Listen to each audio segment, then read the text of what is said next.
पिछली बार हमने उन ऐतिहासिक मोड़ों को समझा था जिन्होंने आज़ाद भारत के लिए एक संविधान की ज़रूरत पैदा की। आज हम उस कहानी की तह तक चलेंगे कि आखिर वो दस्तावेज बना कैसे जिसने करोड़ों लोगों की तकदीर को एक किताब में समेट दिया।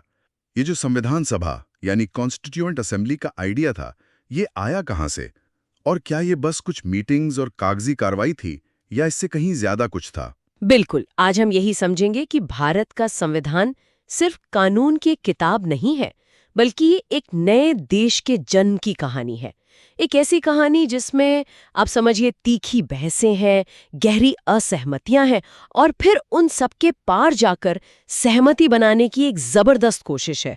तो चलिए इस कहानी को परत दर परत खोलते हैं और देखते हैं कि इसके पीछे की असली राजनीति और जद्दोजहद क्या थी। तो सबसे पहला सवाल यही उठता है कि एक संविधान सभा का विचार, मतलब एक ऐसी बॉडी जो खास तौर पर देश का संविधान लिखने के लिए ही बनाई जाए, ये आइडिया आया कहाँ से? क्या ये कांग्रेस की मुख्य धारा की राजनीति की उपज थी? ये बात काफी दिलचस्प है। ये आइडिया असल में वामपंथी आंदोलन से निकल कर आया था। इसका श्रेय पहली बार 1934 में एम.एन. रॉय को दिया जाता है, जो उस समय के एक बड़े वामपंथी विचारक थे। उन्होंने ही पहली बार ये कहा कि भाई भारत का भविष्य भारतीय ही तय करेंगे और इसके लिए एक संविधान सभा होनी चाहिए। अच्छा, तो ये एक तरह का रेडिकल आइडिया था जिसे कांग्रेस ने बाद में अपनाया। तो कांग्रेस ने इसे अपनी आधिकारिक मांग कब बनाया? ठीक एक साल बाद 1935 में कांग्रेस ने इसे अपनी ऑफिशियल डिमांड बना लिया और फिर 1938 में जवाहरलाल नेहरू ने इस विचार को और साफ किया। उन्होंने कहा कि आजाद भारत का संविधान बनाने वाली सभा वो वयस्क मताधिकार मतलब अडल्ट फ्रेंचाइज के आधार पर चुनी जाएगी और इसमें किसी भी तरह का बाहरी यानी ब्रिटिश दखल नहीं होगा। ये एक बहुत बड़ा ऐलान था उस वक्त। जाहिर है ब्रिटिश सरकार ने इस मांग को इतनी आसानी से तो नहीं माना होगा। ये एक लंबा राजनीतिक दांवपेच का खेल रहा होगा। भारत के सैनिकों और संसाधनों की सख्त जरूरत थी। हाँ। इसी दबाव में उन्होंने 1940 के अगस्त प्रस्ताव में पहली बार सैद्धांतिक रूप से इस मांग को माना। मतलब ये एक मजबूरी में उठाया गया कदम था, लेकिन बात फिर भी नहीं बनी, है ना? 1942 में क्रिप्स मिशन भी तो आया था। हाँ, 1942 में स्टैफोर्ड क्रिप्स एक प्रस्ताव लेकर आए, लेकिन वो भी फेल हो गया। हाँ, वो भी फेल हो गया। उसकी सबसे बड़ी वजह थी मुस्लिम लीग की जिद।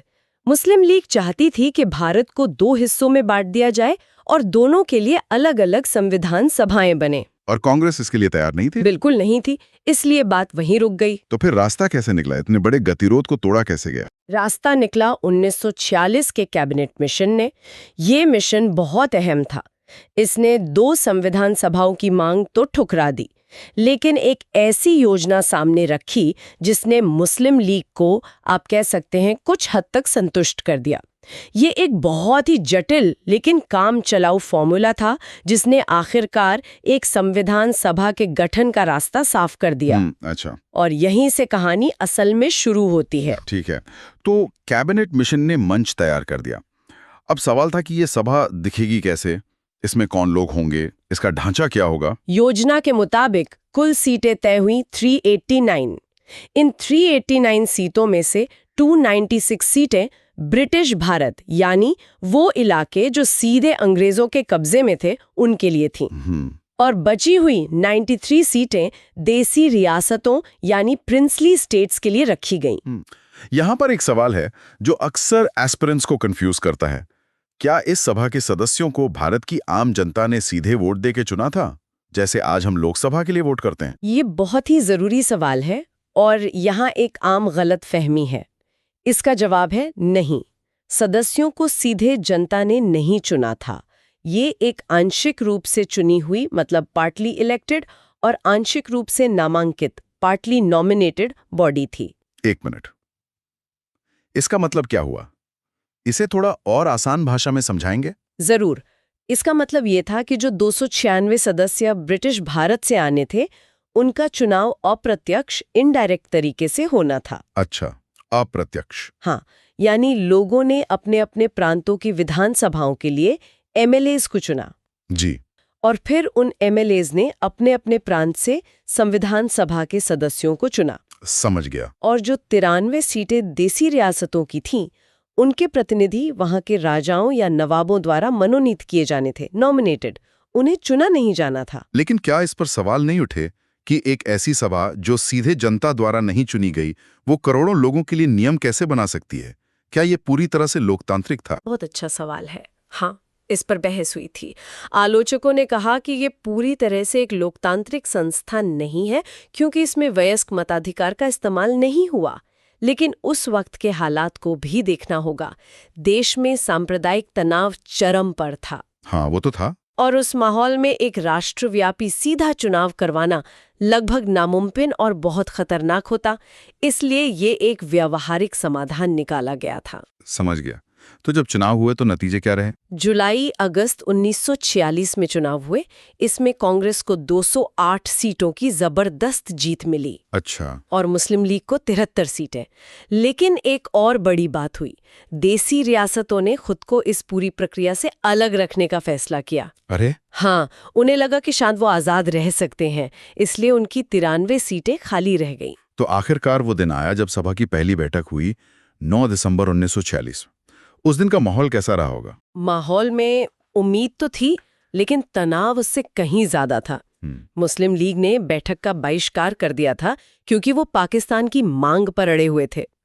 तो उस ऐतिहासिक दिन पर 389 की जगह सिर्फ 211 सदस्य ही शामिल हुए। एक तरफ आजादी का सपना साकार हो रहा था, तो दूसरी तरफ देश के बंटवारे का खतरा मंडरा रहा था।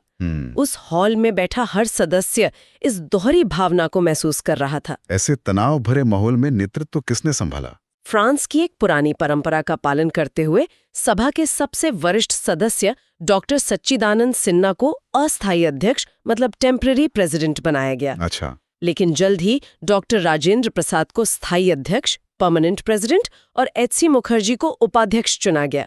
बाद में वी.टी. कृष्णमाचारी को भी दूसरा उपाध्यक्ष बनाया गया। मतलब उत्तर और दक्षिण दोनों को प्रतिनिधित्व दिया गया। बिल्कुल, ये दिखाता है कि दोनों क्षेत्रों को बराबर का प्रतिनिधित्व देने की कोशिश की गई। लेकिन ये तो सब प्रक्रिया की बातें हुई। सभा की असली दिशा, उसकी आत्मा कब तय हुई? वो कौन सा पल था जिसने बताया कि भारत का भविष्य कैसा होगा? वो पल आया 13 दिसंबर 1946 को। उस दिन जवाहरलाल नेहरू ने ऐतिहासिक उद्देश्य प्रस्ताव ऑब्जेक्टिव्स रेजोल्यूशन पेश किया। ये सिर्फ एक प्रस्ताव नहीं था, ये होने वाले संविधान का मिशन स्टेटमेंट था, उसकी आत्मा थी। इसमें एक स्वतंत्र, संप्रभु, गणराज्य भारत का सपना था। इसमें सभी नागरिकों के लिए न्याय, स्वतंत्रता और समानता का वादा था। और सबसे अहम, इसमें अल्पसंख्यकों और पिछड़े वर्गों के लिए सुरक्षा की गारंटी दी गई थी। तो क्या इस प्रस्ताव पर सबने तुरंत सहमति दे दी थी या इस पर भी बहस हुई? इस पर भी बहस हुई। कुछ सदस्यों का मानना था कि जब तक मुस्लिम लीग और देसी रियासतें शामिल नहीं हो जाती, तब तक इसे पास नहीं करना चाहिए। इसीलिए इसे तुरंत पास नहीं किया गया, इंतजार किया गया और आखिरकार 22 जनवरी 1947 को पूरी सभा ने इसे सर्वसम्मति से स्वीकार किया। अच्छा। यही उद्देश्य प्रस्ताव आगे चलकर हमारे संविधान की प्रस्तावना यानी प्रियम्बल का आधार बना। इसने एक नैतिक और दार्शनिक कंपास तय कर दिया, जिसकी दिशा में संविधान को बनना था। संविधान बनाने का काम इतना विशाल था, इसे अकेले तो नहीं किया जा सकता था, इसे टीमों में बांटा गया होगा। आपने सही सोचा। ये काम इतना बड़ा था कि इसे संभालने के लिए कई समितियां, कमिटीज बनाई गई। हर समिति को एक खास जिम्मेदारी दी गई। कुछ बड़ी समितियां थीं, कुछ छोटी, जैसे संघ शक्ति समिति, यूनियन पावर्स कमेटी। उसके अध्यक्ष नेहरू थे ना? है ना, उसके अध्यक्ष नेहरू थे, जिसका काम था ये तय करना कि केंद्र सरकार के पास क्या-क्या शक्तियां होंगी। वहीं प्रांतीय संविधान समिति, प्रोविंशियल कॉन्स्टिट्यूशन कमेटी के अध्यक्ष सरदार पटेल थे, जिन्हें राज्यों का ढांचा तैयार करना था। बिल्कुल। इतनी सारी समितियां थी, लेकिन सारा ध्यान हमेशा प्रारूप समिति यानी ड्राफ्टिंग कमेटी पर ही क्यों जाता है? क्या बाकियों का काम उतना महत्वपूर्ण नहीं था या डॉक्टर अंबेडकर की भूमिका ही इतनी बड़ी थी? सवाल बहुत अच्छा है। बाकी समितियों का काम बेहद महत्वपूर्ण था। उन्होंने ही संविधान की नींव के पत्थर रखे। लेकिन प्रारूप समिति का काम इन सभी पत्थरों को जोड़कर एक मजबूत और खूबसूरत इमारत खड़ी करना था।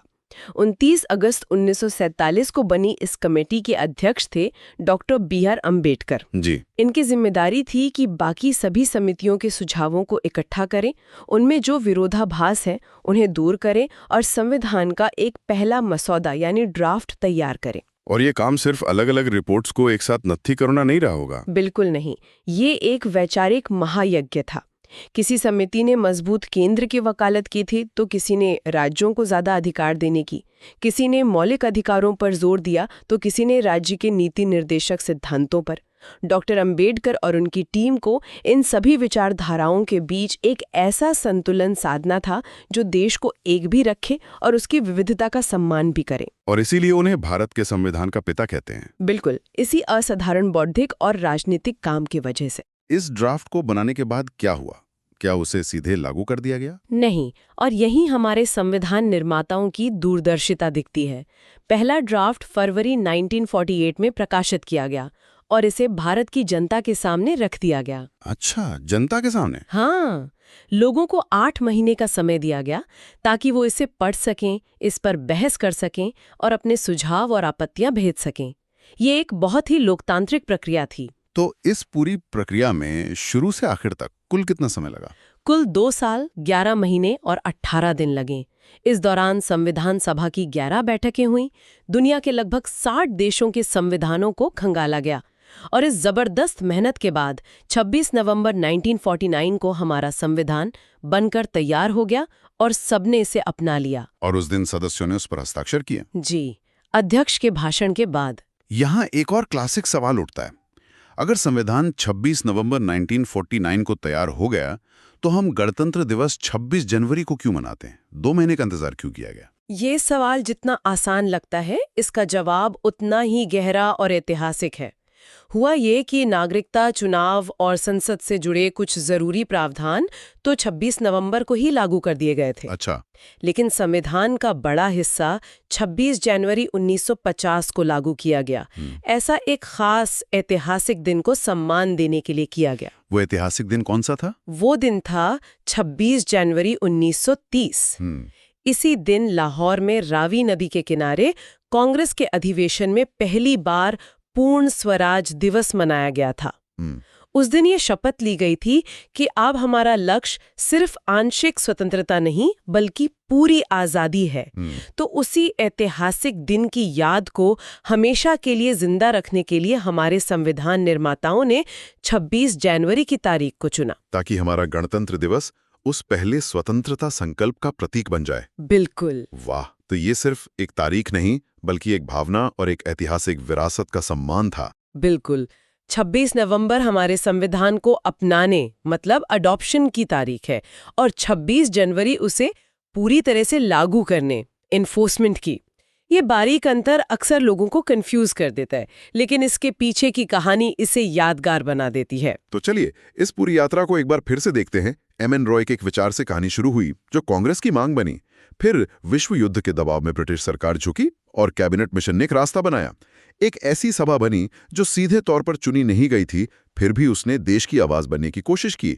मुस्लिम लीग के बहिष्कार और बंटवारे के साए के बीच काम शुरू हुआ। नेहरू के उद्देश्य प्रस्ताव ने एक सपना दिखाया और फिर अलग अलग समितियों, खासकर डॉक्टर अंबेडकर की प्रारूप समिति की सालों की मेहनत ने उस सपने को कानून के शब्दों में ढाला। बहुत अच्छे से समेटा आपने। और अगर इस पूरी चर्चा से हमें 5 सबसे जरूरी बातें याद रखनी हो तो वो ये होंगी। 1. संविधान सभा का विचार सबसे पहले एम.एन. रॉय ने 1934 में दिया था। 2. इसका गठन कैबिनेट मिशन योजना 1946 के तहत हुआ था और ये वयस्क मताधिकार पर आधारित प्रत्यक्ष रूप से चुनी हुई संस्था नहीं थी। ये इनडायरेक्ट इलेक्शन वाला पॉइंट। बिल्कुल। 3. जवाहरलाल नेहरू द्वारा पेश किया गया उद्देश्य प्रस्ताव ही हमारे संविधान की दार्शनिक नींव और बाद में प्रस्तावना का आधार बना। 4. Doctor B.R. अंबेडकर की अध्यक्षता वाली प्रारूप समिति का काम सभी सुझावों को मिलाकर संविधान का अंतिम मसौदा तैयार करना था। और 5.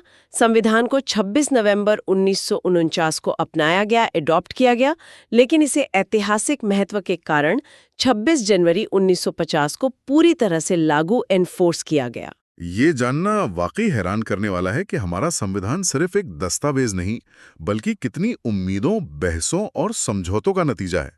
अगली बार हम संविधान की आत्मा यानी इसकी प्रस्तावना, प्रियम्बल की गहराइयों में उतरेंगे। ये जो भारी भरकम शब्द हैं, संप्रभु, समाजवादी, धर्मनिरपेक्ष, गणराज्य, इनका हमारे लिए असल में क्या मतलब है और इनसे हमारी रोजमर्रा की जिंदगी पर क्या असर पड़ता है। जरूर जुड़िएगा।